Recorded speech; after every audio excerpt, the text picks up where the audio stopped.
ada sosok Nyai Sarinah mandi, menggosok badan, menikmati air pancuran. Pandi terbelalak. Dia langsung jongkok, menatap lekat ke arah tubuh Nyai Sarinah yang kata si Ucok usianya udah 50 tahunan, tetapi seperti gadis umur 20 tahun. Pandi hampir teriak, begitu ketakutan karena muka Nyai Sarinah tak berwajah, rata, bukan manusia. Dan ketika Pandi ingin berlari, ingin pergi dari sana, Kang Pandi, ada suara lembut Nyai Sarinah menegur dari belakang Pandi. Pandi menoleh, Pandi pun menjerit sekuat tenaga. Sosok di hadapannya,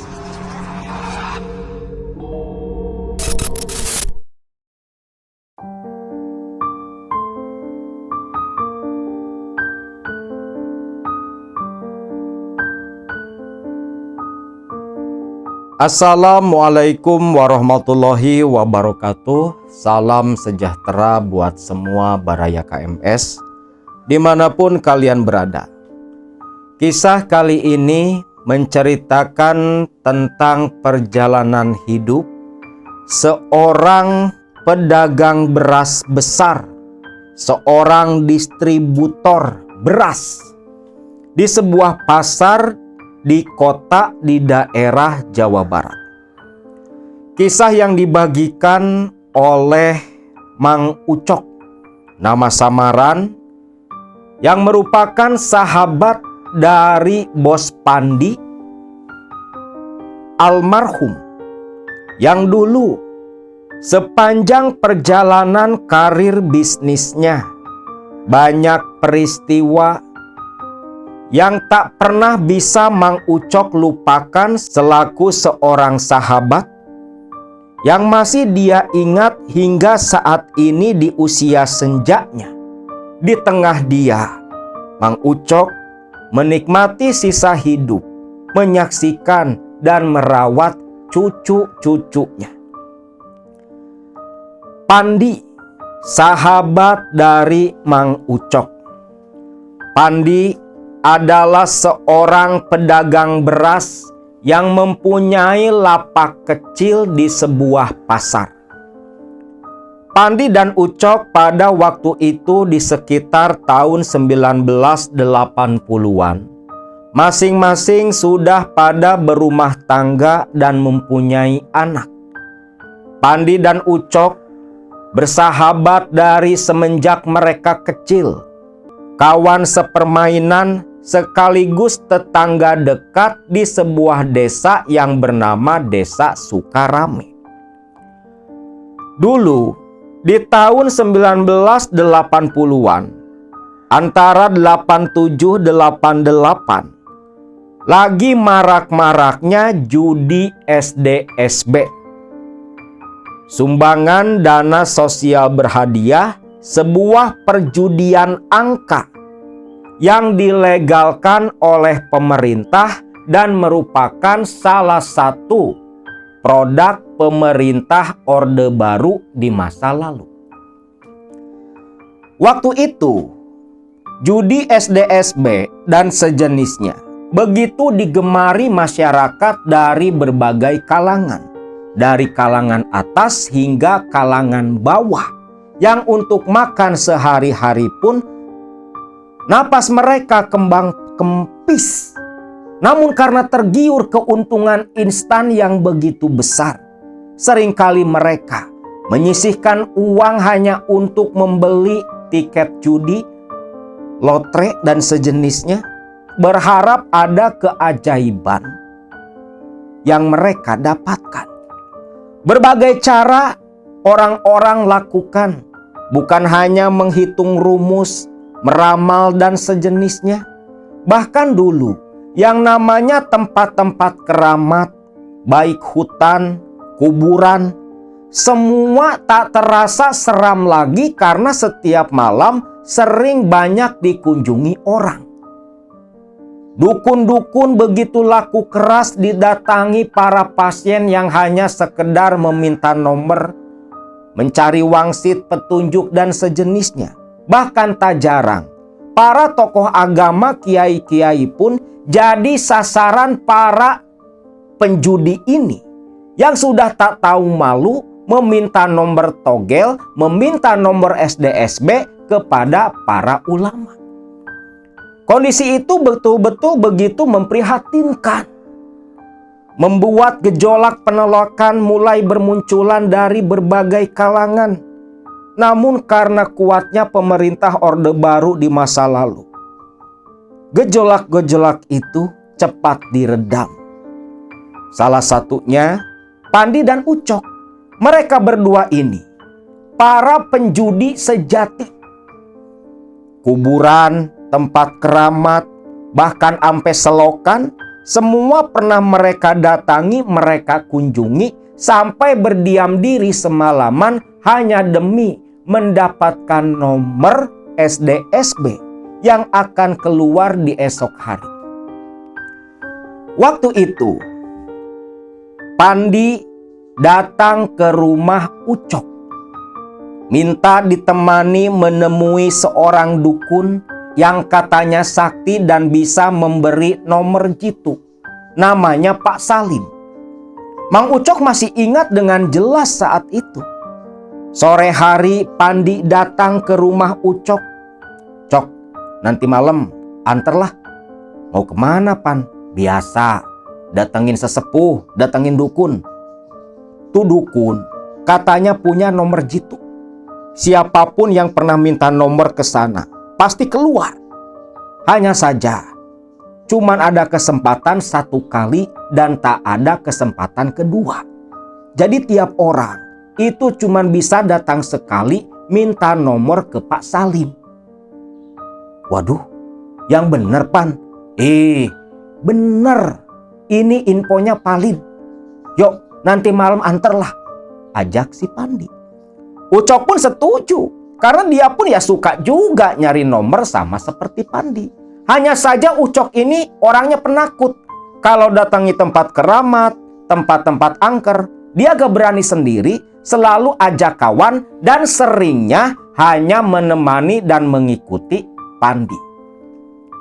Singkat cerita, mereka berdua langsung menuju ke tempat tinggalnya Pak Salim, di mana ketika datang ke sana memang terlihat ada beberapa orang yang sepertinya punya tujuan serupa dengan mereka berdua. Menunggu giliran, Pandi dan Ucok pun masuk ke dalam, bertemu dengan Pak Salim. Lalu di sini Pak Salim lantas berkata, "Nyari nomor, Jang." "Loh, kok tahu, Pak?" "Ya tahu lah, karena semua yang datang kemari itu tujuannya sama seperti kalian. Dunia perdukunan sekarang ini lagi terguncang, Jang. Jarang yang datang berobat, jarang yang datang minta disembuhkan dari penyakit. Semua yang datang cuma nyari nomor," ucap Pak Salim sedikit curhat atas kesulitan yang dia alami dan kawan-kawan seprofesi. Pandi dan Ucok hanya tersenyum mendengar curhatan dari Pak Salim ini. "Nah, udahlah, Pak. Jadi, apa Bapak bisa bantu kami berdua buat dapetin nomor jitu, Pak?" "Bisa. Hanya saja maharnya agak lumayan, Jang." "Alah, kalau masalah duit mah gampang, Pak. Yang penting ini nomor dijamin keluar, Pak." "Itu bisa Bapak jamin, asal kalian bisa menjalankan syarat-syarat yang akan Bapak berikan." "Apa, Pak?" "Ya kalau masalah itu nanti sesuai dengan wangsit yang Bapak terima. Nah sekarang tuliskan nama kalian dan weton kelahiran kalian." Pandi yang memang menjadi tujuan utamanya datang ke sana meminta nomor, langsung menuliskan nama lengkapnya, binnya bin siapa, wetonnya pun ditulis pula di bawah. "Loh, kawanmu enggak?" "Enggak, Pak, saya enggak punya duit," ucap si Ucok. Pak Salim hanya mengangguk saja. Lantas selepas Pandi menuliskan nama, weton, dan sejenisnya, si Pak Salim ini lalu meninggalkan mereka berdua. Mungkin kayaknya mau ritual atau apalah. Pandi dan Ucok tak terlalu peduli. 15 menit kemudian, Pak Salim datang kembali menemui mereka berdua. Gimana Pak? Bisa, Jang. Nah, begini Jang. Menurut wangsit yang Bapak terima, nomor jitu yang akan kalian dapatkan berada di sebuah pohon waru di desa kalian. Pandi dan Ucok saling pandang. Pohon waru. Banyak sih Pak pohon waru di kampung kami. Tapi pohon waru yang mana ya Pak? Kalau dalam terawangan Bapak, pohon warunya itu doyong dan berada di pinggir sungai. Ada. Ada Pak, ada. Itu dekat pesawahan Pak. Nah, pohon waru itu yang muncul dalam terawangan Bapak. Ini kalian bawa. Nyodorin sebotol minyak serimpi. Ini buat apa Pak? Nanti kalian harus bawa sajen, bawa pula minyak serimpi ini. Ritual di bawah pohon waru doyong. Dan nanti kalian rapalkan doa yang akan Bapak berikan. Tunggu penghuni pohon waru itu datang. Kalian tinggal minta nomor yang kalian inginkan. Biasanya kalian harus mengelupas kulit pohon waru. Dan di balik kulit pohon waru itulah nomor jitu akan ada tertera. Ucap Pak Salim menjelaskan panjang lebar. Ucok dan Pandi mengerti dan paham dengan apa yang diutarakan oleh Pak Salim. Lantas Pak Salim menyerahkan selembar kertas yang isinya tulisan tangan Pak Salim, doa yang harus Pandi rapalkan ketika ritual nanti. Selepas itu, semua pemberian dari Pak Salim dimasukkan ke dalam tas. Pandi pun menyerahkan sejumlah uang. Mereka berdua pamitan pulang, balik lagi ke Sukarame. Setibanya di Sukarame, esok paginya mereka berdua survei. Nih si Pandi belaan gak dagang tuh. Bela-belain gak dagang dia. Hanya sekedar mau nyurvei lokasi pohon waru doyong di pinggiran sawah dalam terawangan Pak Salim. Begitu mereka tiba di area pesawahan, memang pohon waru itu masih ada. Karena dulu sewaktu mereka kecil, mereka biasa mandi di sungai lompat dari pohon waru dengan kawan-kawannya. Usianya udah puluhan tahun. Bahkan saat itu, Ucok dan Pandi yang sudah pada menikah punya anak, pohon itu, pohon waru doyong, masih tetap gagah berdiri di pinggir sungai di dekat pesawahan. Selepas datang ke sana, ternyata bawah pohon waru ditumbuhi rumput-rumput tinggi. Mereka berdua bersihkan terlebih dulu. Karena nanti malam mereka akan datang ke sana dan melakukan ritual meminta nomor jitu.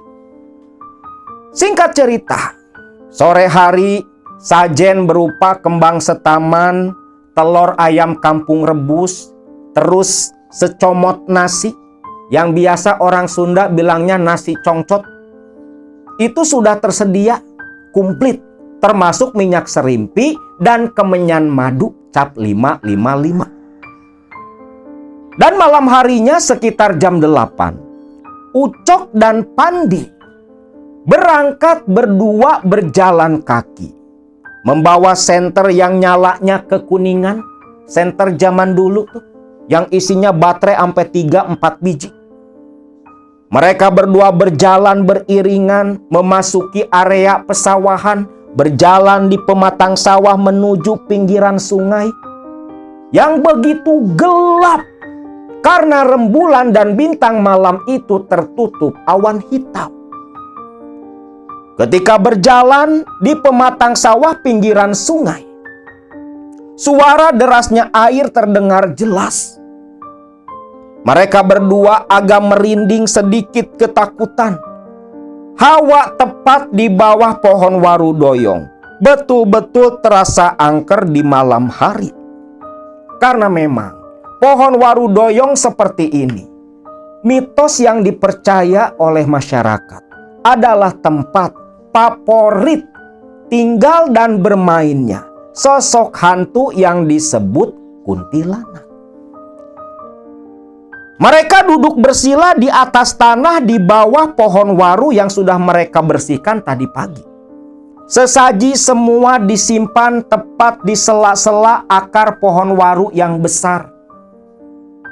Lepas semua tersedia, Pandi yang sudah seharian menghafalkan doa pemberian dari Pak Salim langsung saja dibantu Ucok membakar sabut kelapa.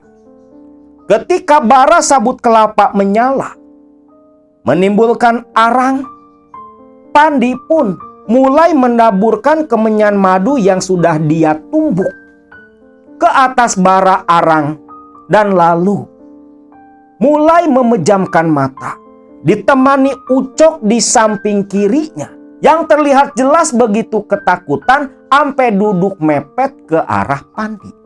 "Tenang aja, Cok, lu gak usah takut lah," ucap Pandi menghibur Ucok. "Ya gak takut gimana, Pan? Ini perasaan udah beda nih. Dari tadi tengkuk merinding terus." "Udah, tenang aja. Tutup mata kamu. Tutup mata, tutup telinga. Jangan lihat, jangan dengarkan apapun," ucap si Pandi. Ucok yang penakut hanya menurut saja. Lantas Pandi mulai kembali memfokuskan pikirannya, lalu merapalkan mantra, mendawamkan mantra berulang-ulang sesuai perintahnya Pak Salim. A'udzubillahi minasyaitonirrajim. Bismillahirrahmanirrahim. Pakubi hakum laqaun jamudin ala taklamu man halaka wa huwal latiful khabir. Pakubi hakum laqaun jamudin ala taklamu man halaka wa huwal latiful khabir. Pakubi hakum laqaun jamudin alla taklamu man halaka wa huwal latiful khabir. Itu terus dirapalkan berulang-ulang sampai sekitar 33 kali. Lalu disambung dengan membaca wirid. Ya Latifu ya Khabir, ya Latifu ya Khabir, ya Latifu ya Khabir, ya Latifu ya Khabir. Ini wirid dan doanya sebenarnya bagus. Zikirnya zikir ya Latif ya Khabir, tapi salah penerapan. Mereka menggunakan zikir ya Latif ya Khabir. Salah satu kunci sebuah wirid untuk meminta keberkahan, meminta rezeki, hanya saja mereka mintanya nomor togel, nomor SDSB ke sosok yang menghuni pohon waru.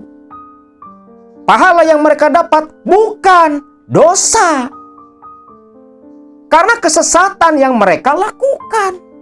Bacaannya benar, tapi niat dan tujuannya yang gak benar. Sepanjang terus merapalkan wirid ya Latif ya Khabir, ya Latif ya Khabir, ya Latif ya Khabir, itu hawa di sekitar pohon waru doyong mulai berubah, mulai terasa berbeda. Udah mas sepi di tengah area pesawahan di pinggir sungai lagi. Tak ada orang kecuali mereka berdua. Saat itu Ucok dan Pandi, mereka berdua mencium bau yang begitu menyengat. Bukan bau kemenyan, bukan bau wangi, tetapi bau amis. Bau amis kayak bau amis ikan. Baunya begitu menyengat, bercampur bau bangkai dan bau minyak serimpi yang tutupnya sudah mereka buka, bercampur menjadi satu. Tak berselang lama, terdengar suara burung hantu di pohon waru terus berbunyi. Suaranya begitu menggema di malam itu, membuat hati mereka berdua berdebar.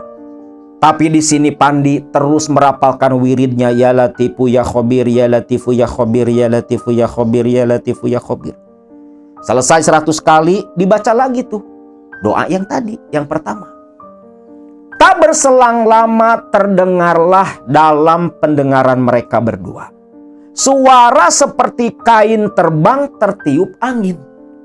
Lalu seperti hinggap di pohon waru doyong di depan mereka. Tuh pohon sampai bergetar. Mungkin saking berat dan besarnya sosok yang datang dan hinggap di pohon waru. Dada panas, perut bergejolak, bulu kuduk meremang, tubuh gemetar. Ucok campuran panik dan takut menjadi satu. Bahkan tubuh Ucok sampai gemetar. Karena tak berselang lama, selepas ada sosok yang hinggap dan membuat pohon bergetar, terdengar suara kuntilanak. Terdengar suara kuntilanak tertawa di atas mereka berdua. Pandi langsung menghentikan bacaan wirid dan doanya.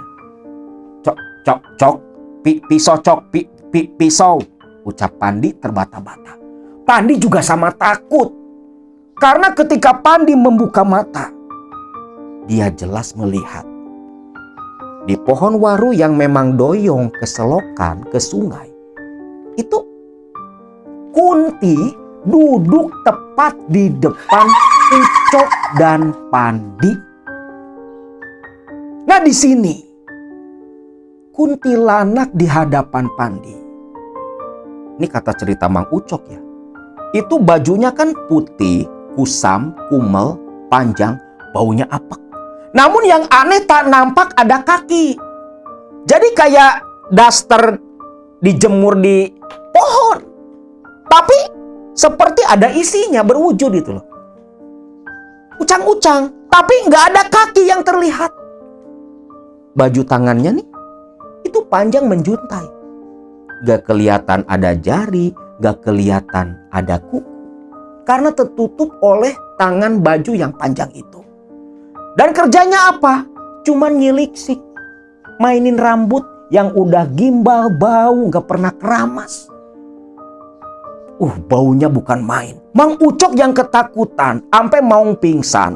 Tapi dia tahan, mual dia. Mencium bau apek dari kuntilanak di hadapannya. Ucok dengan tangan gemetar sambil menutup mata, sodorkan pisau. Pisau itu lantas diterima oleh Pandi.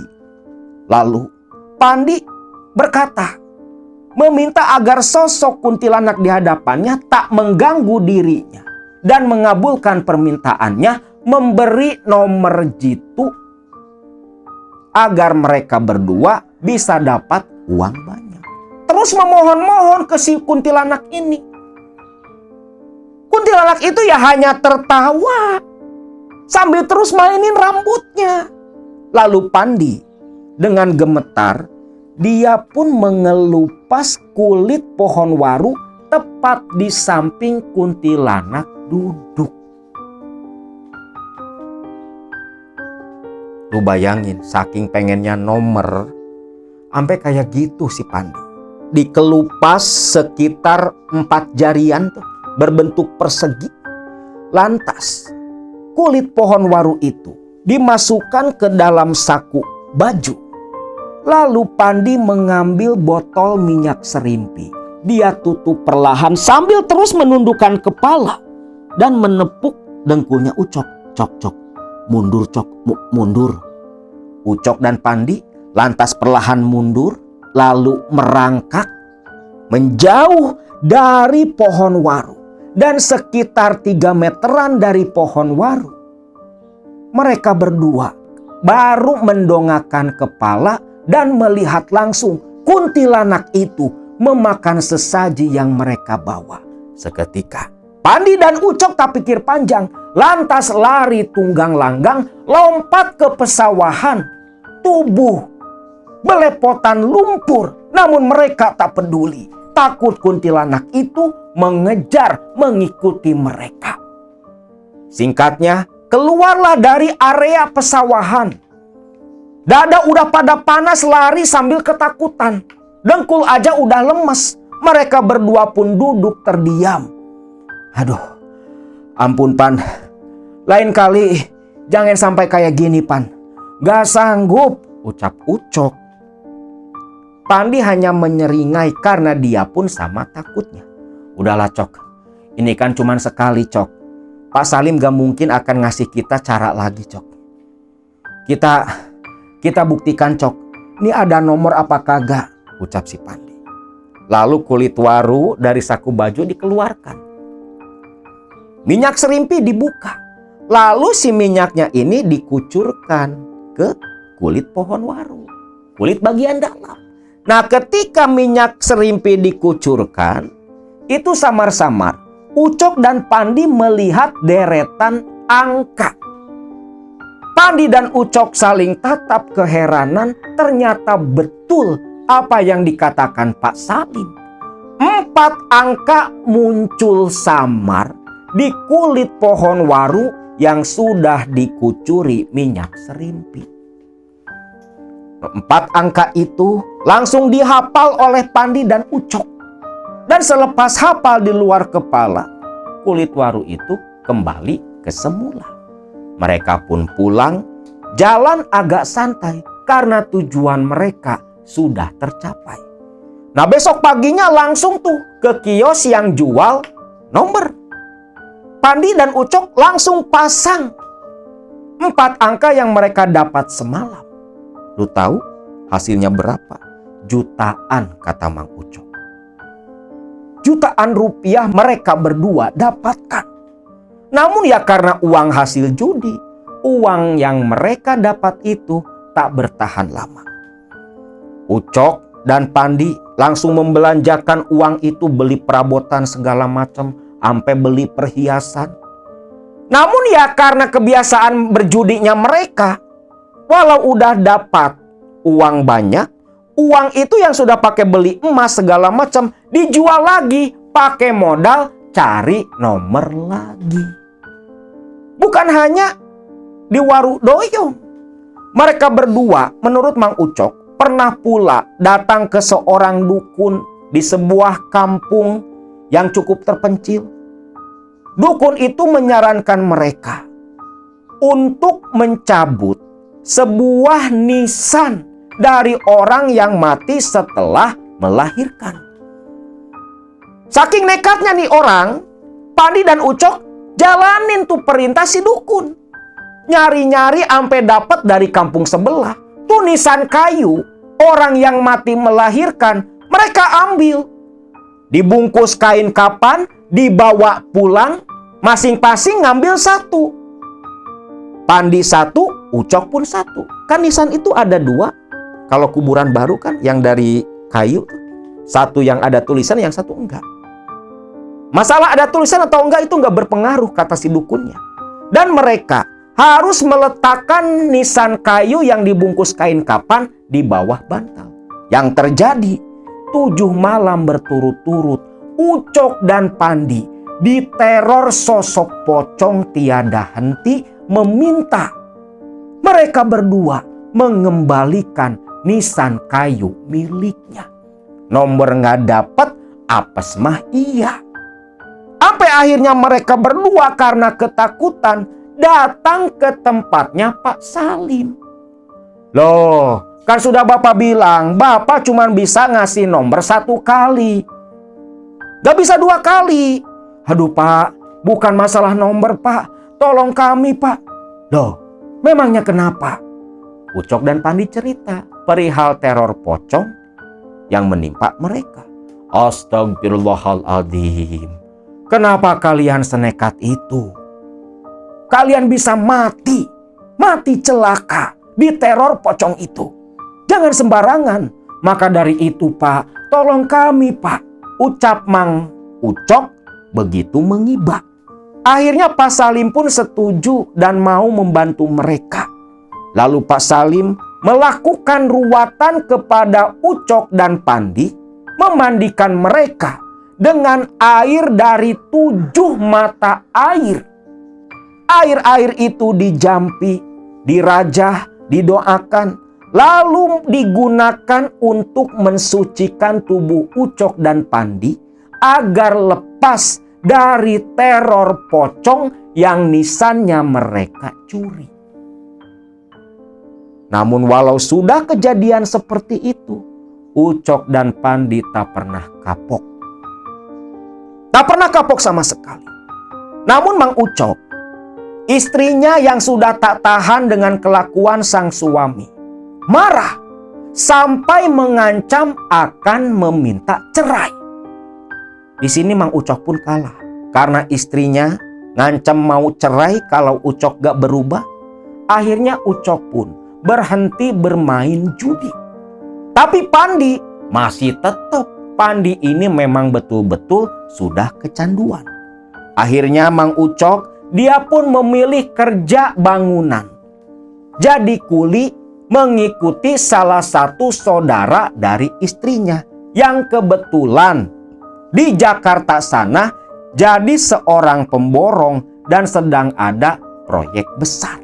Ucok pun akhirnya ikut kerja ke Jakarta, meninggalkan Pandi sendirian yang tetap berusaha, terus berpetualang mencari nomor jitu demi harta instan. Ucok di Jakarta pulang hanya 2-3 bulan sekali. Itu pun tak pernah lama, paling 3-4 hari di Sukarame langsung balik lagi ke Jakarta. Jadi Ucok ini tak tahu kondisi Pandi seperti apa. Sedangkan Pandi saat itu hidupnya makin terpuruk akibat kelakuannya yang kecanduan judi. Hasil usaha semakin lama semakin berkurang. Jatah ke rumah makin banyak dipotong buat biaya cari dukun buat dapetin nomor. Istrinya Pandi untungnya begitu sabar walau kelakuan suaminya seperti itu. Sampai satu ketika, tepat di tahun 1990, Pandi betul-betul hancur. Musibah datang kepada Pandi, di mana beras jualannya mengalami keanehan. Pandi biasanya beli beras itu langsung dari penggilingan padi, dia jual kembali di pasar. Tentunya berasnya ini beras-beras baru. Namun di tahun 90-an saat itu, beras yang dibeli dari lapaknya Pandi baru 1 hari dibawa konsumen, esoknya di hari kedua konsumen datang dan protes sambil melemparkan kresek berisi beras yang isinya beras itu bercampur penuh dengan kutu. Bukan 1-2 orang, tapi hampir semua pelanggan yang beli beras ke Pandi mengalami hal serupa. Dari lapak beras baru datang ke konsumen, beras itu yang tadinya putih bersih, kusam menguning dan penuh dengan kutu yang entah datang dari mana. Akibatnya, Pandi betul-betul merugi. Lapaknya makin lama makin sepi. Pandi sadar ada yang tak wajar dengan lapak berasnya. Dia pun datangi dukun, dan seorang dukun mengatakan kalau lapak beras Pandi ada yang menjahili. Namun sayang si dukun itu tak sanggup membantu Pandi. Akhirnya apa? Pandi nyari dukun sana sini. Dan uang yang dia habiskan datang ke dukun, itu semua uang hasil pinjam ke rekan-rekan sesama pedagang. Yang akhirnya hutang menumpuk, usaha hancur. Dukun-dukun yang menggerogoti uang Pandi, tak satu pun yang berhasil membantu Pandi. Nah, waktu itu Ucok pulang karena proyeknya di Jakarta sudah selesai. Dia mau istirahat dulu di kampung karena sudah beberapa tahun terus merantau. Saat itu Ucok yang sudah lama tak bertemu dengan Pandi sengaja datang ingin mengunjungi kawannya. Dan ketika tiba di rumah Pandi, Pandi terlihat rambut hitamnya sudah mulai sebagian ditumbuhi uban. Raut wajah Pandi terlihat lebih tua dari umurnya. Jelas sekali Pandi ini penuh dengan beban masalah. Melihat Ucok datang berkunjung, Pandi senang luar biasa. Lalu di sini, di pertemuan mereka, Pandi pun cerita tentang kondisi hidupnya yang sudah hancur terlilit hutang begitu besar. Mendengar kondisi Pandi yang seperti itu, Ucok pun merasa iba. Emang kamu belum pernah nyobain datang ke orang pinter buat ngobatin lapak berasmu? Udah, Cok. Tapi nggak ada yang bisa ngobatin sama sekali. Malah terus minta uang. Sekarang hutang semakin banyak. Lapak dijual pun gak laku. Gak ada orang yang minat. Bingung, Cok. Bingung. Istri sama anak sekarang udah tinggal di rumah mertua. Di sini udah gak bisa makan, Cok. Ucap Pandi begitu menyedihkan. Di sini Ucok pun hanya menggelengkan kepala. Lalu Ucok teringat Gatot, majikannya sekaligus saudara dari istrinya yang jadi pemborong di Jakarta itu. Gatot pernah cerita ke Ucok. Dulu Gatot itu hanya kuli bangunan seperti Ucok. Lalu naik kasta jadi mandor. Dari mandor langsung bisa jadi pemborong. Yang katanya dibantu oleh seorang dukun perempuan yang bernama Nyai Sarinah dari desa Sukamaju, Gunung Gembok.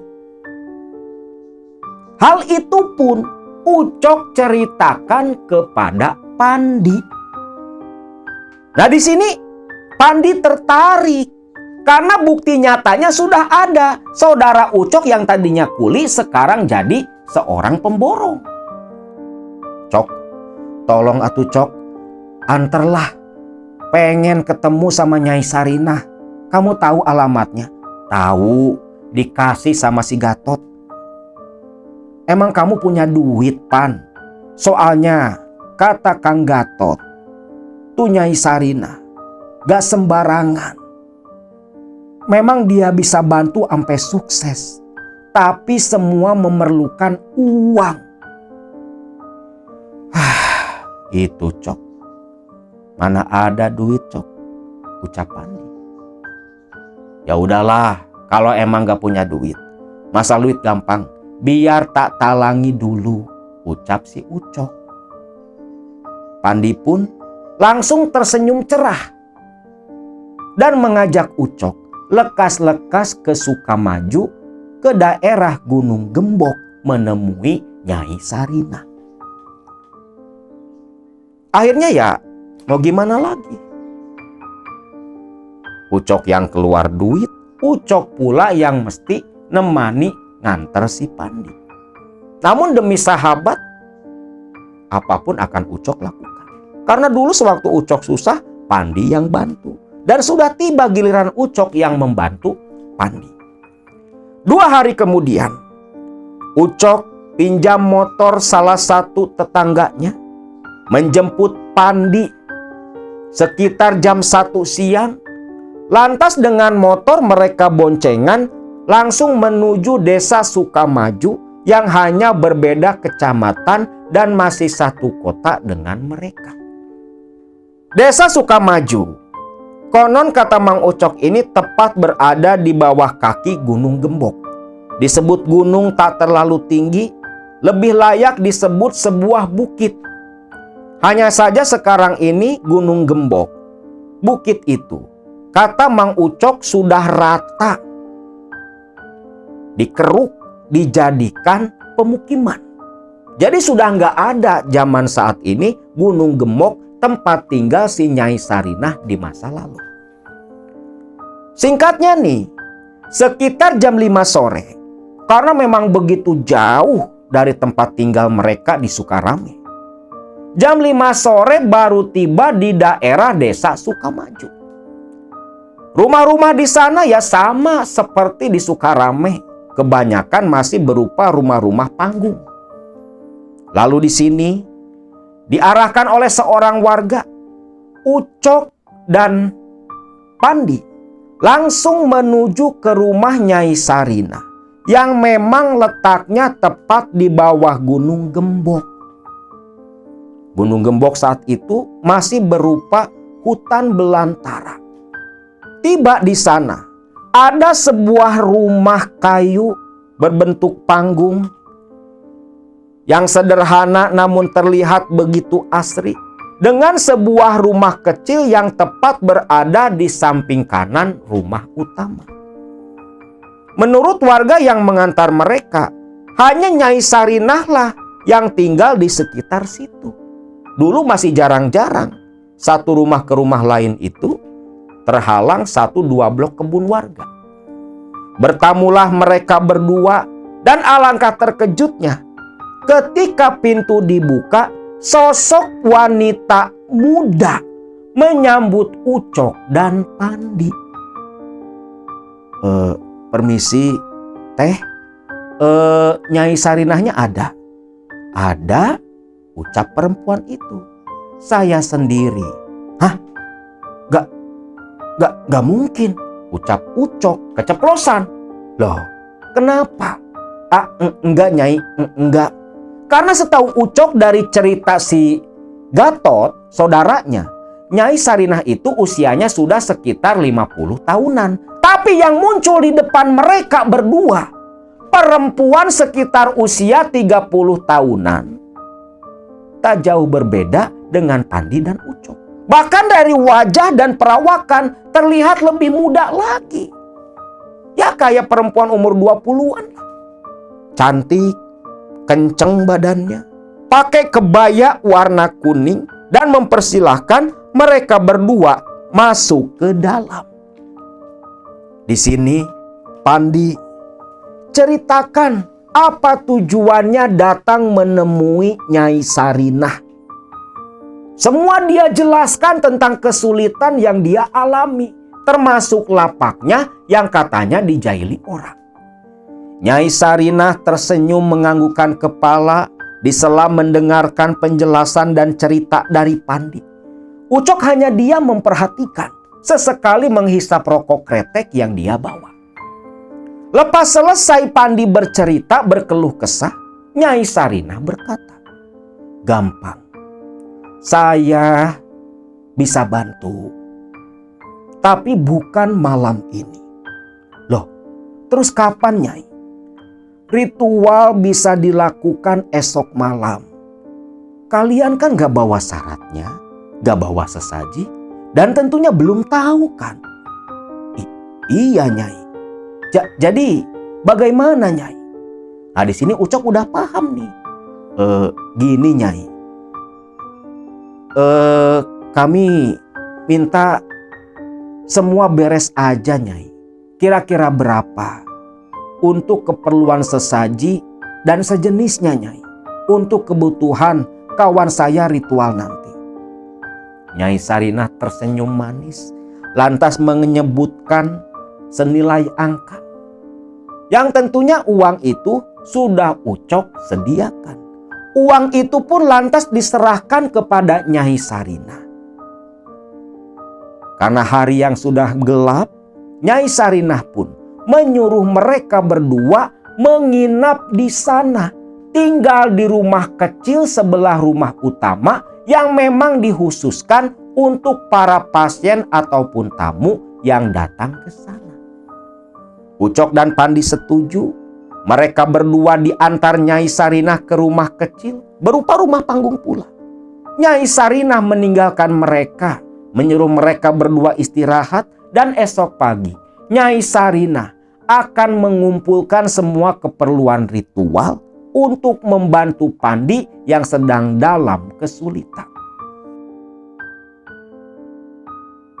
Malam itu Ucok dan Pandi di hawa Sukamajo yang begitu dingin, terlebih mereka berada di bawah bukit Gunung Gembok.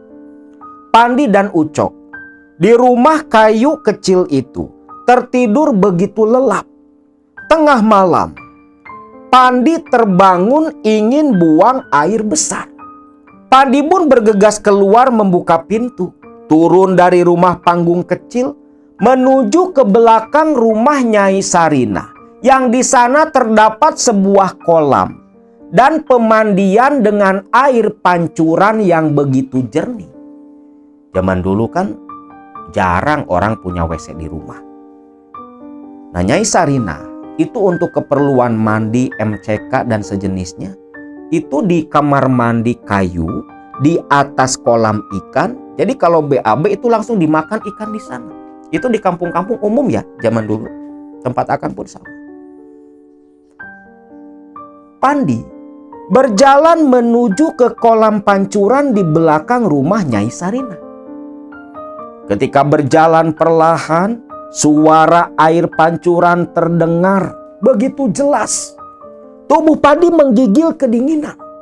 Namun ketika tepat Pandi tiba di ujung belakang rumah Nyai Sarina, pandangan matanya terbelalak. Ternyata di bawah air pancuran ada sosok Nyai Sarina mandi, menggosok badan, menikmati air pancuran. Pandi terbelalak. Dia langsung jongkok, menatap lekat ke arah tubuh Nyai Sarina, yang kata si Ucok usianya udah 50 tahunan, tetapi seperti gadis umur 20 tahun. Bahkan istrinya waktu muda pun kalah jauh kemolekannya dengan Nyai Sarina di hadapannya. Pandi begitu asik mengintip sosok Nyai Sarina yang sedang mandi. Posisinya itu membelakangi Pandi. Lalu Nyai Sarina terlihat berdiri, mengambil kain samping yang tergantung dan melilitkan kain samping itu ke tubuhnya. Lantas perlahan berbalik ke arah Pandi. Nah, saat itulah ketika sosok Nyai Sarina dengan rambut terurai panjang, hitam bergelombang, berbalik ke arah Pandi. Pandi hampir teriak, begitu ketakutan karena muka Nyai Sarina tak berwajah, rata, bukan manusia. Dan ketika Pandi ingin berlari, ingin pergi dari sana, Kang Pandi, ada suara lembut Nyai Sarina menegur dari belakang Pandi. Pandi menoleh, Pandi pun menjerit sekuat tenaga. Sosok di hadapannya, sosok Nyai Sarina berkebaya hitam, berdiri mengambang di atas tanah. Rambut bersanggulnya mulai berubah, awut-awutan wajah cantiknya berubah pula begitu menakutkan. Pandi teriak sekuat tenaga, dan teriakannya itu membawa Pandi kembali ke alam nyata. Astagfirullahaladzim. Astagfirullah. Aduh, ternyata yang tadi cuma mimpi. Ternyata mimpi si Pandi. Baru aja Pandi tenang, dia kembali tegang terdiam. Pandi mendengar ada suara orang menyapu di halaman. Ini masih tengah malam.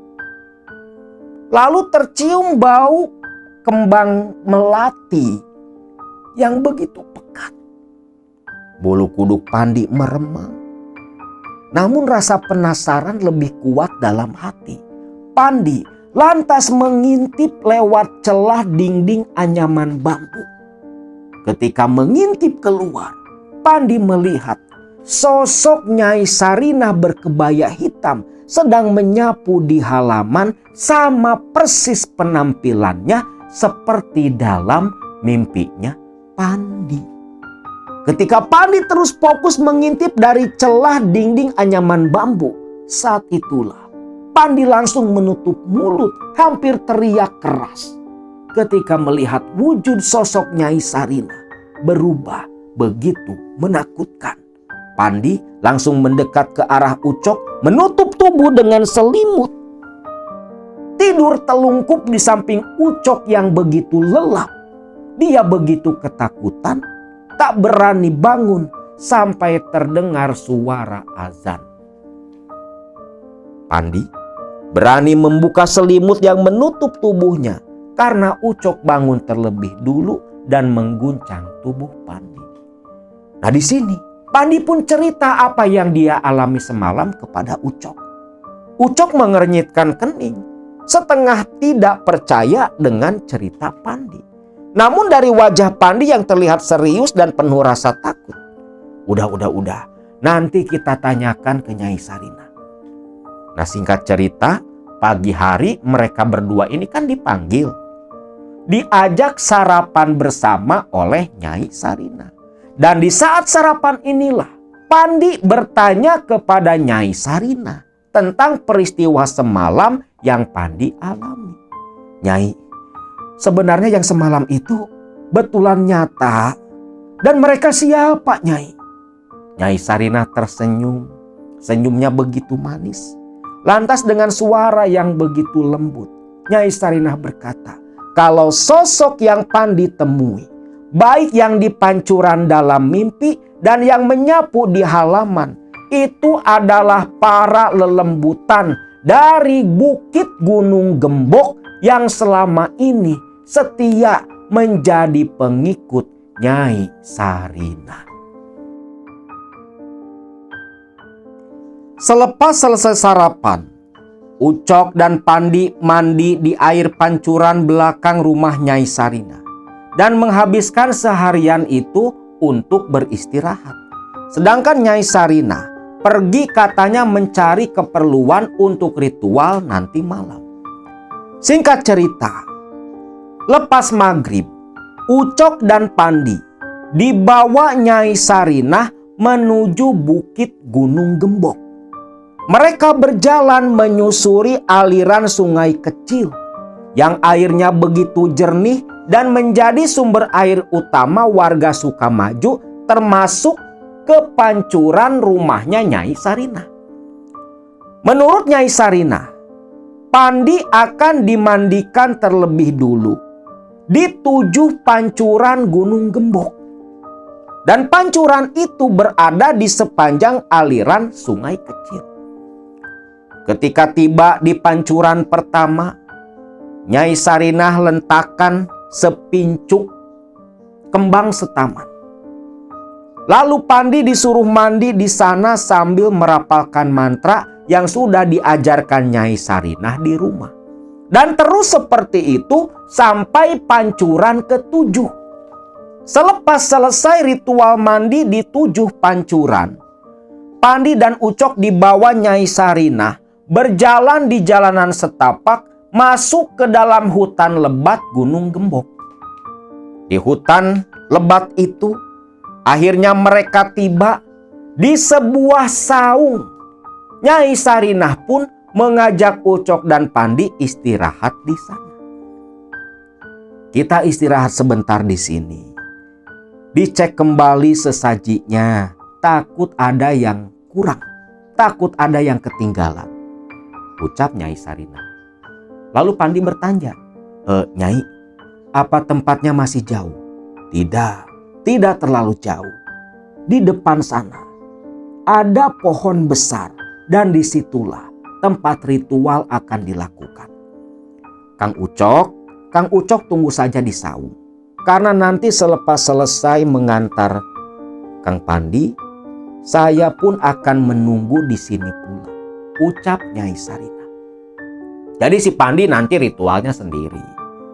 Nah, istirahat habis sekitar sebatang rokok, Nyai Sarina pun ajak Pandi melanjutkan ritual. Ucok hanya duduk menunggu di sana.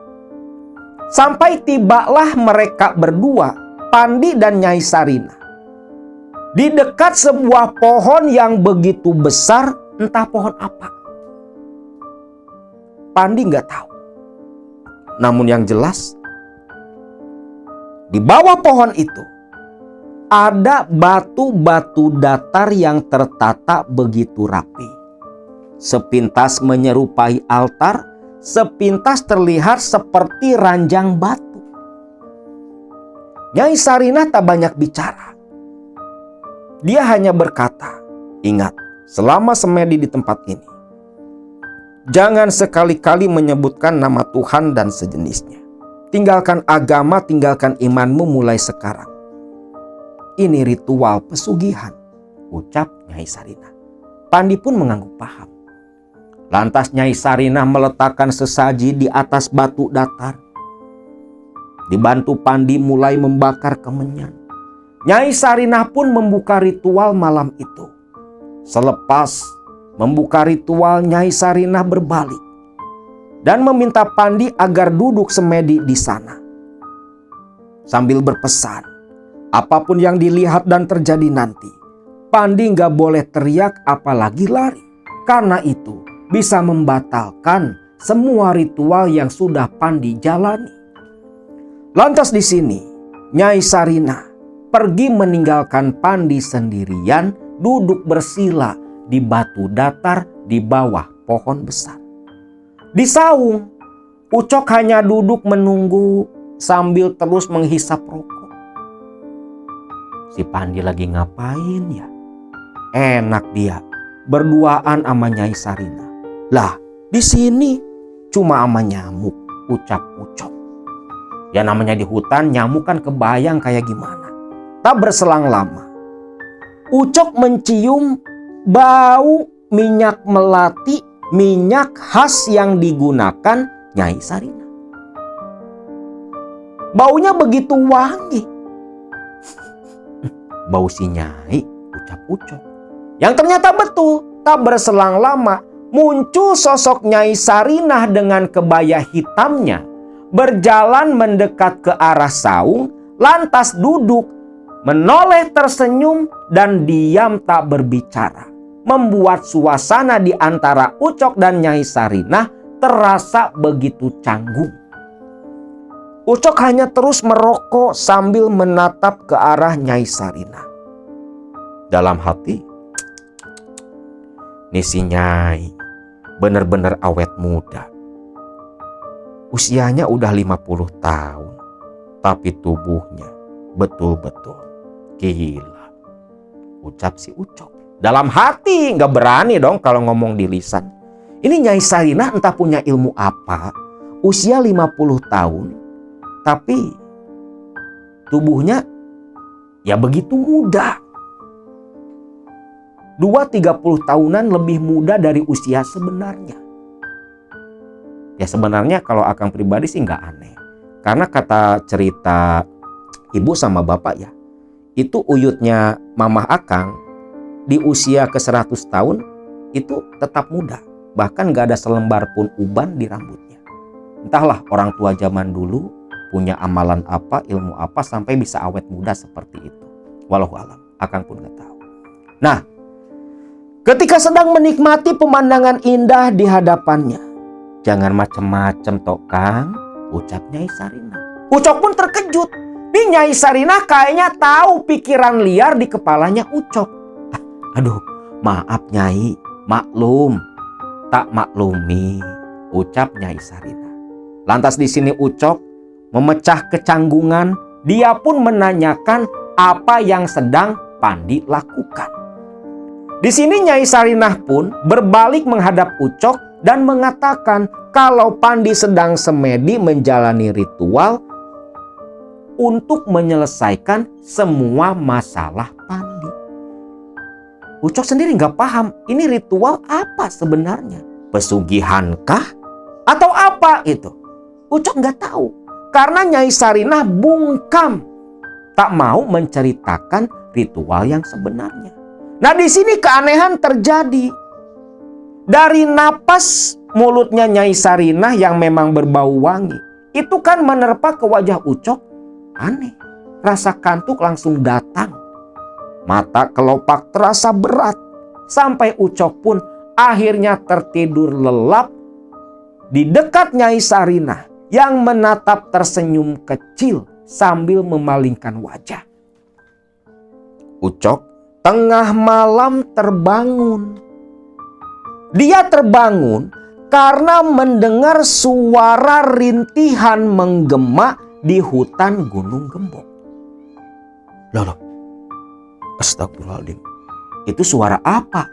Ucap Ucok. Suara orang merintih, suara laki-laki dan perempuan. Bukan rintihan orang kesakitan lagi disiksa, tapi seperti rintihan orang bercinta. Di sini, Ucok penasaran karena suara itu suara Pandi dan Nyai Sarinah. Ucok yang penasaran, dia pun turun dari saung berjalan perlahan. Setengah mengendap-endap ingin mengintip apa yang sedang dilakukan Nyai Sarinah dan Pandi sahabatnya. Ketika Ucok tiba di lokasi tempat ritual, Ucok terkejut, hampir teriak. Untung lekas bisa mengendalikan diri. Ucok jongkok di antara semak-semak, mengintip tepat di bawah pohon besar di atas batu datar yang menyerupai ranjang.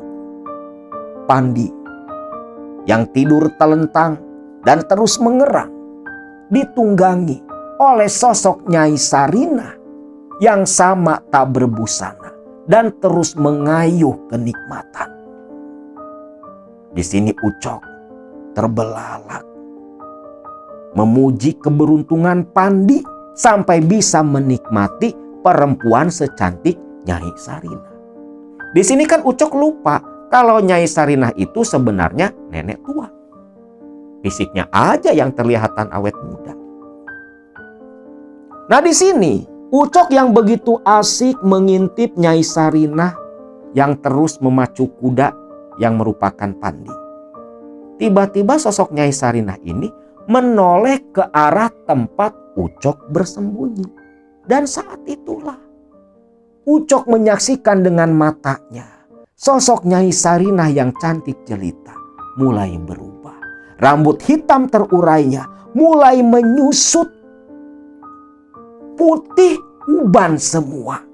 Tubuh sekalnya menyusut pula keriput peot jadi nenek tua. Tak sampai di situ, wajah Nyai Sarinah yang tadinya begitu ayu dan cantik berubah begitu menakutkan. Matanya hitam, legam, menatap nyalang ke arah Ucok. Ucok pun teriak ketakutan langsung pingsan. Entah sudah berapa lama waktu berlalu. Ucok tersadar dia sudah ada lagi di saung. Hari ternyata sudah pagi. Dan ketika Ucok menoleh, Pandi sudah duduk menyandar di tiang saung di samping Ucok. Loh, kok bisa di sini? Ada apa, Cok? Tidur kok pulas banget. Pak Pandi, udah selesai, Pan? Ya udahlah. Lah, terus Nyai kemana? Nyai pulang lebih dulu. Mau tak langsung bangunin, cuman kasihan kamu tidurnya nyenyak banget. Ucok pun diam. Apa yang semalam cuma mimpi, pikir Ucok. Pan, semalam mimpi aneh. Mimpi apa? Ucok pun cerita. Mendengar cerita itu, Pandi pucat pasi. Ya wajar. Namanya juga tidur di tengah hutan. Udah yuk, kita pulang, ucap Pandi. Mereka berdua pun pulang kembali ke rumah Nyai Sarinah. Nah, di rumah Nyai Sarinah, Ucok dan Pandi sarapan. Dan lepas itu Nyai Sarinah menyuruh Pandi mandi dengan air kembang di pancuran yang sudah Nyai Sarinah sediakan. Pandi mandi di sana. Lepas mandi berganti pakaian dengan baju yang dia bawa.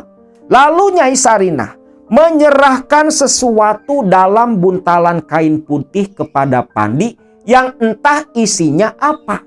Dan Ucok pun tidak peduli. Singkatnya, tengah hari itu mereka berdua pulang.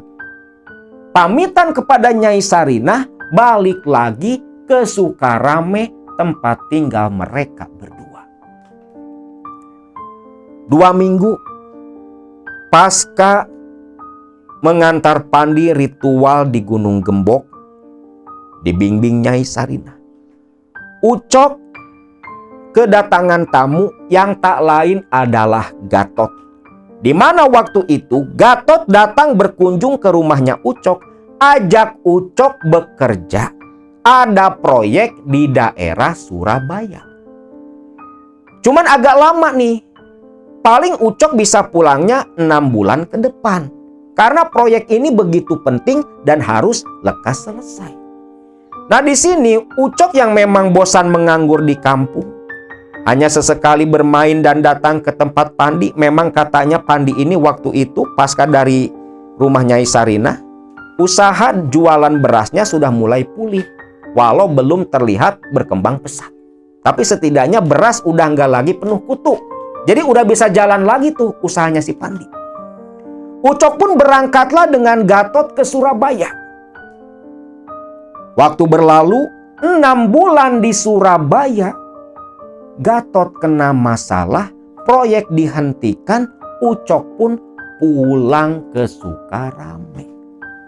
Nah, ketika tiba di Sukarame ini, pasca 6 bulan tak pernah pulang, Ucok terkejut mendengar dari istrinya kalau Pandi sudah jadi orang kaya.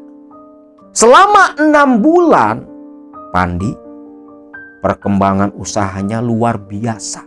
Diawali dengan mendapat pesanan beras sampai bertonton dari kota besar.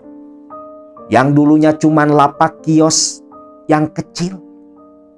Pandi itu katanya yang tadinya pedagang beras kecil jadi distributor beras terbesar di sana. Bukan hanya itu. Dalam waktu 6 bulan yang singkat, bro, si Pandi bahkan membeli pabrik penggilingan padi yang hampir bangkrut di Sukarame. Pokoknya kata istrinya, Pandi itu udah sukses, udah jadi orang kaya. Ucok terdiam. Apa jangan-jangan itu hasil ritual di tempatnya Nyai Sarinah? Tapi masa iya bisa melesat kaya seperti itu? Lah si Gatot gak kaya-kaya amat, pikir Ucok. Penasaran dan udah lama gak ketemu kan? Esoknya Ucok sengaja pergi menuju ke rumahnya Pandi. Alangkah terkejutnya Ucok, Pandi udah gak tinggal di situ. Ternyata Pandi sudah pindah, masih di Sukarame, hanya di tempat yang berbeda. Ketika datang ke tempat barunya Pandi, Ucok hanya bisa geleng kepala. Rumah Pandi mewah. Zaman itu ya, rumahnya mewah. Bahkan di halaman ada sebuah mobil terparkir. Awalnya Ucok ragu, ini benar rumah si Pandi? Masa iya 6 bulan bisa sekaya ini? Nah, di tengah kebingungannya, terlihat pintu rumah terbuka. Pandi keluar dari rumah. Refleks, Ucok teriak, Pandi! Pandi yang terkejut menoleh. Terkejutnya apa? Di situ nggak ada orang yang berani menyebut namanya secara langsung. Biasanya nyebutnya Bos Pandi, Juragan. Lah ini ada orang nggak punya adab, langsung teriak, Pandi. Namun begitu dilihat, Ucok, teriak Pandi. Kangen dong sama si Ucok, terlebih kan Ucok yang ngasih jalan ke Pandi. Ucok pun langsung disambut begitu hangat oleh Pandi, dipeluk. Lantas Ucok dibawa masuk. Hari itu Ucok dijamu oleh Pandi. Makanan-makanan enak semua dikeluarkan, rokok-rokok mahal disuguhkan, kopi-kopi mahal diberikan. Pokoknya abis-abisan tuh si Pandi. Lantas di sini, selepas makan, ngopi, mereka pindah ke belakang rumah, di mana di belakang rumah Pandi ini ada kayak tempat nongkrong, tempat istirahat. Lah disinilah Pandi pun cerita kepada Ucok apa yang terjadi 6 bulan yang lalu. Ternyata pasca pulang dari tempat Nyai Sarinah dan ketika Ucok berangkat kembali ke Surabaya, Pandi mendapatkan keberuntungan yang luar biasa. Dia banyak pesanan dari kota-kota besar yang datang mendadak. tanpa perantara. Itu semua berkat bantuan dari Nyai Sarinah. Dari situlah Pandi bisa punya pabrik penggilingan padi. Bahkan katanya, cerita ke Ucok nih, Pandi sudah punya beberapa petak sawah pula, termasuk sepetak sawah dekat pohon warudoyong yang dulu pernah mereka pakai ritual nyari nomor. Terus Ucok ditanya pengalamannya di Surabaya. Parah Pan, si Gatot bermasalah, duit proyek dia tilep. Akhirnya ya proyek dihentikan. Masih bisa pulang juga udah untung, ucap Ucok yang nasibnya berbanding terbalik dengan Pandi. Lalu di sini Pandi, karena memang Ucok sahabat yang sudah seperti saudara dan orang yang begitu peduli kepada dirinya ketika susah. Bahkan dengan Ucoklah Pandi bisa berubah dari orang miskin banyak hutang jadi orang kaya raya dan sukses seperti waktu itu. Pandi pun menawarkan Ucok bekerja kepada dirinya. Ucok ditawari Pandi untuk mengelola pabrik penggilingan padi. Ya tanpa pikir panjang, Ucok setuju. Langsung diterima oleh Ucok. Dan esoknya, selepas semalam, Ucok cerita kepada sang istri yang tentunya istrinya senang pula. Gak menyangka ternyata Pandi bukan kacang lupa pada kulitnya, tetap ingat kepada sahabatnya. Dapat restu dari sang istri, esoknya Ucok diantar Pandi langsung ke pabrik penggilingan padi dan dikenalkan kepada para karyawan pekerja di sana. Termasuk diantaranya Aceng dan Mang Sahidin yang merupakan tetangga Ucok sendiri.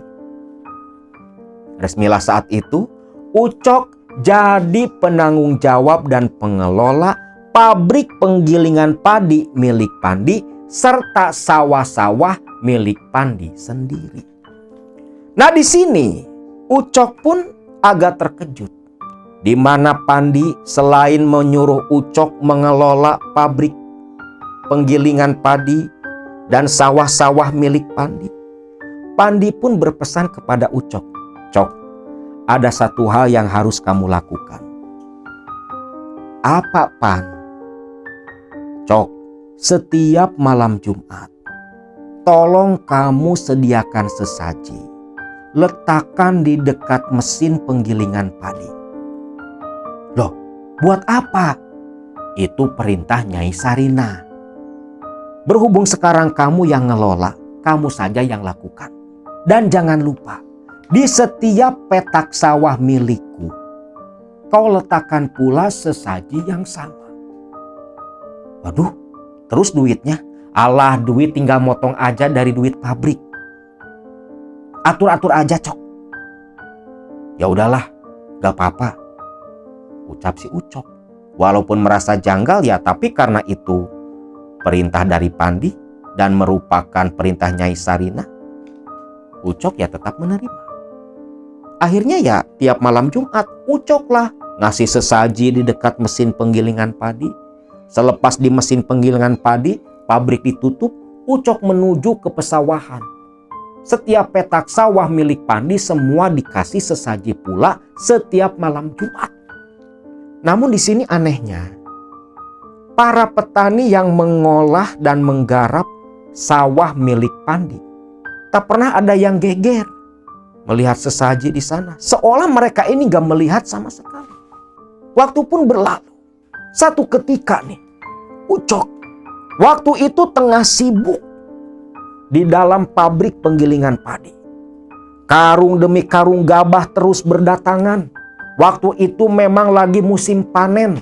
Bukan hanya dari sawah-sawah milik Pandi, para petani lain pun itu datang menjual gabah ke sana. Nah, di tengah kesibukannya Ucok, tiba-tiba salah satu penggarap sawah datang dan ribut. Membawa kabar duka, salah satu penggarap sawah milik Pandi dipatuk ular hitam di sawah sana. Ucok pun terkejut. Buru-burulah dia dengan para karyawan di pabrik penggilingan padi menuju ke sawahnya Pandi. Dan ketika tiba di sawah, Para petani di sana sedang berkerumun.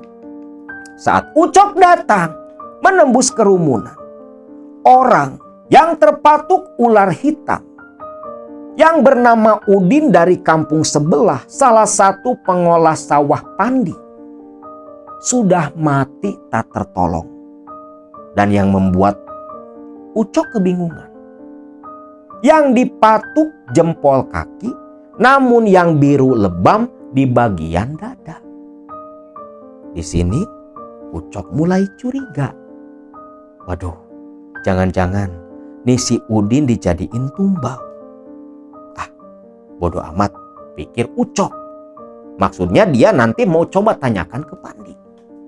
Akhirnya Udin dibawa tuh jenazahnya ke rumahnya Ucok. Lantas bergegas menuju ke rumah Pandi.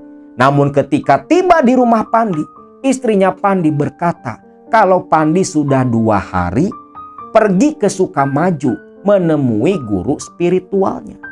Nah, taunya istrinya Pandi itu menemui guru spiritual. Jadi Nyai Sarinah ini disebutnya guru spiritual oleh si Pandi kepada keluarganya.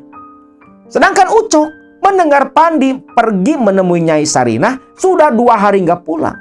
Makin yakinlah dia kalau memang Udin mati dijadikan tumbal oleh Pandi. Maka beberapa hari kemudian di pabrik penggilingan padi, Ucok pun didatangi Pandi. Dan saat itulah Ucok menanyakan, ternyata betul kecurigaan Ucok. Pandi memang menumbalkan Udin karena setiap tahun harus menyetorkan nyawa untuk tumbal pesugihan yang dia jalani dengan Nyai Sarinah. Tapi kamu jangan khawatir, Cok. Gak mungkin lah saya numbalin kamu. Pokoknya kamu mah aman. Tapi Pan, apa gak takut dosa? Cok, sejak awal kita datang ke sana, kita itu sudah berbuat dosa. Kepalang tanggunglah, nikmati saja, ucap Pandi tak peduli sama sekali. Ucok pun tak bisa berkata apa-apa dong. Nah, waktu terus berlalu. Tiap tahun memang selalu saja ada karyawannya Pandi yang mati.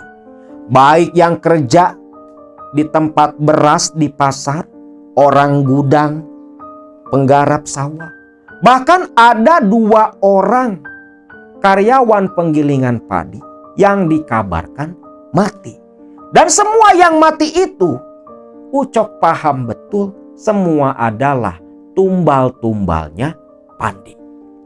Waktu berlalu tepat di tahun 2000 nih. Berarti 26 tahun yang lalu. Di awal tahun 2000, Pandi datang ke rumah Ucok. Yang maksud kedatangannya, Pandi meminta Ucok menemani dirinya pergi ke Gunung Gembok. Dan selama bekerja dengan Pandi beberapa tahun itu, Ucok memang merasa heran dengan kondisi Pandi. Jadi dari tahun ke tahun, Pandi ini kondisinya terlihat semakin memburuk, kondisi badannya gitu. Jadi Pandi ini kelihatan kayak orang sakit-sakitan, tubuhnya kurus, bahkan lebih tua dari Ucok yang padahal mereka sebaya. Lu bayangin aja, di tahun 2000 Mang Ucok ini masih rambutnya hitam, Pandi kawan karibnya, sahabatnya itu udah uban semua. Bahkan sudah ada keriput-keriput di tubuhnya. Yang padahal Pandi ini orang kaya. Kalau mau mah justru Ucok yang udah ubanan duluan. Lah, biasanya juga pergi sendiri, Pan. Bukan apa-apa. Badan udah gak kuat nyetir sendiri. Kamu yang nyetirin mobil. Soalnya kita ke sana sambil nganterin kambing kendit untuk Nyai Sarinah. Loh, kambing kendit? Buat apa? Nah, di sini baru Pandi cerita. Ternyata setiap tahun sekali Pandi harus menyembelih kambing kendit di tempatnya Nyai Sarinah. Dan ketika kambing kendit disembelih, pasti nggak lama ada yang mati. Ucok hanya gelengkan kepala. Lalu berangkatlah nih, bawa mobil pick up. Di belakang bak terbuka, kambing kendit diikat tambang. Mobil pun melaju, disetirin sama Mang Ucok, langsung menuju desa Sukamaju ke Gunung Gembok. Singkatnya nih, tiba di tempat Nyai Sarina. Ucok terkejut bukan main. Nyai Sarina yang tahun 90 usianya 50, berarti tahun 2000 usianya berapa? 60 tahun. Tapi ketika bertemu setelah 10 tahun lamanya, wajah, perawakan, penampilan Nyai Sarinah tak berubah sama sekali. Ucok bersalaman dengan Nyai Sarinah, lantas menurunkan kambing kendit diikat di pagar bambu. Lalu Pandi berkata, "Cok, kamu balik lagi ke Sukarame. 3 hari lagi kamu jemput ke sini." "Siap bos," ucap Ucok yang tak peduli dengan urusan Pandi. Lantas dia balik kembali ke Sukarame. Nah, tepat hari kedua, Pandi sedang berada di tempatnya Nyai Sarinah. Waktu itu Ucok sedang sibuk memperhatikan dan mengawasi para karyawan yang sedang bekerja. Di tengah kesibukannya, di tengah hari itu, tiba-tiba datang anak sulungnya Pandi. Mang Ucok, tolong si Mamah, Mang." "Loh, ada apa, Jang?" "Itu, Mang, di dalam kamar Mamah ada ular hitam. Kasihan si Mamah, Mang, teriak-teriak dalam kamar," ucap anaknya Pandi. Dengan panik, Ucok pun langsung bergegas ke rumah Pandi. Istrinya Pandi masih di dalam, teriak-teriak minta tolong dalam kamar. Jadi nggak berani keluar karena katanya ular itu tepat berada di ranjang di hadapannya. Maka Ucok langsung mengambil sebilah golok dari dapur, masuk ke dalam kamar. Melihat Ucok datang, istrinya Pandi baru tenang. Ucok mendekat ke arah istrinya Pandi yang hanya berdiri mematung di depan ranjang. Sedangkan seekor ular hitam sebesar pergelangan tangan duduk melingkar, menjulurkan lidah, menatap tajam ke arah istrinya Pandi. Ucok menyuruh istrinya Pandi menyingkir menjauh. Lalu golok panjangnya yang begitu tajam langsung Ucok tebakkan tepat mengenai kepala ular. Kepala ular putus, darah menyembur. Namun bukan rasa senang yang Ucok rasakan. Justru Ucok merasa ketakutan. Karena ketika menebak leher ular, Ucok mencium bau melati yang begitu pekat. Dan rasa takut tiba-tiba hinggap di hatinya Ucok. Ucok paham ini ada yang gak beres. Lekas-lekas sprei ditarik, ular dibungkus, darah masih mengucur. Dia masukkan ke dalam karung.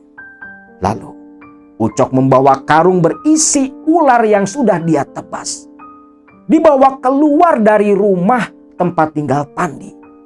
Langsung mengendarai motor menuju ke sungai di pinggiran sawah. Dan ketika karung serta sprei dibuka, ular itu tak ada. Makin merinding nih si Ucok. Buru-burulah Ucok ini pulang. Mandi, berganti pakaian. Lantas menuju ke pabrik penggilingan padi. Sore hari pabrik tutup, Ucok tak lantas pulang ke rumah. Tetapi dia datang dulu, mampir ke rumah Ajengan Dahlan, seorang kiai di Sukarame.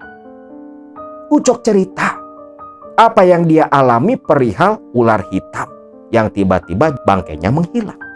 Ustadz Dahlan hanya menasehati Ucok agar berhati-hati dan melarang Ucok untuk tidur sebelum lewat tengah malam. Sambil tentunya Ucok dikasih sebuah wiridan yang harus dia dawamkan semalam penuh untuk berjaga-jaga dari mara bahaya. Hal itu Ucok lakukan.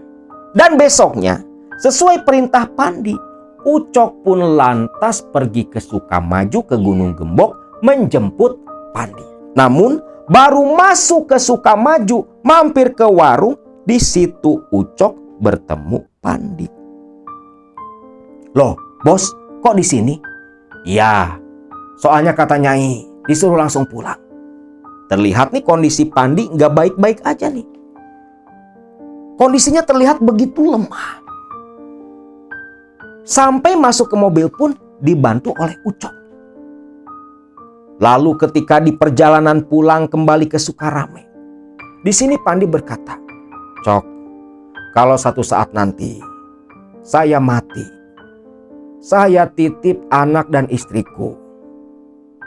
Jangan kau anggap mereka orang lain. Anggap mereka keluargamu sendiri. Pabrik penggilingan padi, kuserahkan sepenuhnya kepadamu. Kau kelola, kau olah, Cok," ucap Pandi. Suara Pandi ini terlihat seperti orang yang udah tahu sebentar lagi mau mati.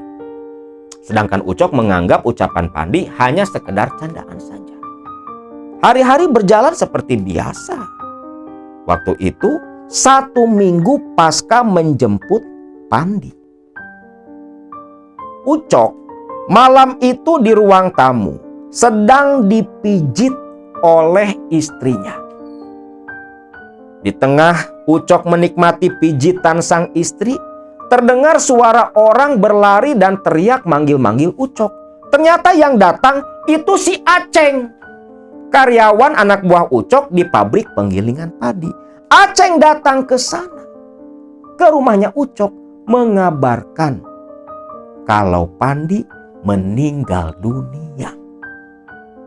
Ucok terkejut tentunya. Lantas buru-buru mengenakan pakaian, langsung ngabret ke rumah Pandi. Tiba di sana, para tetangga sudah berkerumun.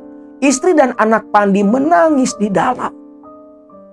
Pandi betulan mati. Jasadnya tertutup kain samping, terbaring kaku di ruang tamu. Besoknya, jenazah Pandi pun dikebumikan. Tak ada hal aneh selama prosesi pemakaman. Namun pasca kematian Pandi lah hal aneh betulan terjadi. 12 hari pasca kematian Pandi, gudang berasnya Pandi kebakaran. Ada konsleting listrik. Bahkan kios di pasar pun sama, terbakar pula. Dan memang waktu itu kebakaran hebat melanda. Nah, pasca kebakaran kios, gudang, anaknya si Pandi gak bisa jalanin usaha. Pelanggan yang sering memberikan tender besar, pesanan-pesanan bertonton, semua menghilang dan memutus kerjasama. Hanya dalam tempo yang cukup singkat, tak sampai 1 tahun, usaha Pandi dari hasil pesugihan dengan Nyai Sarina hancur lebur, bangkrut. Semua aset dijual. Ucok pun teringat ucapan Pandi ketika dijemput dari Sukamaju dulu. Ternyata semua menjadi kenyataan. Pandi mati, usaha hancur. Hanya menyisakan aset berupa pabrik penggilingan padi yang sudah diserahkan pengelolaannya kepada Ucok. Dan ternyata bukan hanya penyerahan secara lisan di dalam mobil saja. Bahkan ada tulisan tanda tangan dari Pandi yang menyerahkan kepemilikan pabrik penggilingan padi berikut dengan sawah ke tangan Ucok. Tentunya dengan syarat hasil dari itu semua dibagi 2 untuk anak istrinya Pandi. Sepertinya Pandi udah melakukan persiapan terlebih dulu untuk keberlangsungan hidup keluarganya pasca Pandi mati. Namun walau seperti itu, namanya harta yang didapat dari hasil muja, hasil pesugihan, tak pernah berkah sama sekali. Di tahun ketiga, pabrik penggilingan padi pun hancur. Hancur bangkrut. Panennya gagal, harga anjlok. Pokoknya ada aja jalan yang membuat usaha penggilingan padi itu merugi. Sampai akhirnya hasil diskusi Ucok dengan istri dan anak Pandi, kesepakatan terjadi, pabrik dan sawah pun semua dilelang. Uangnya dibagi dua. Namun tetap uangnya pun sama, tak pernah menjadi apa-apa. Nah, itulah kisah tentang seorang bos beras yang begitu kaya raya. Diceritakan langsung oleh sahabat almarhum yang terus mengenang kejadian di masa lalu hingga saat ini. Beliau membagikan kisah ini untuk jadi pelajaran untuk kita. Sesusah apapun kita menjalani hidup, jangan pernah putus asa dan jangan berani mengambil jalan sesat, bersekutu dengan setan, antek-antek iblis. Karena sekaya apapun, semua akan hancur lebur tak tersisa.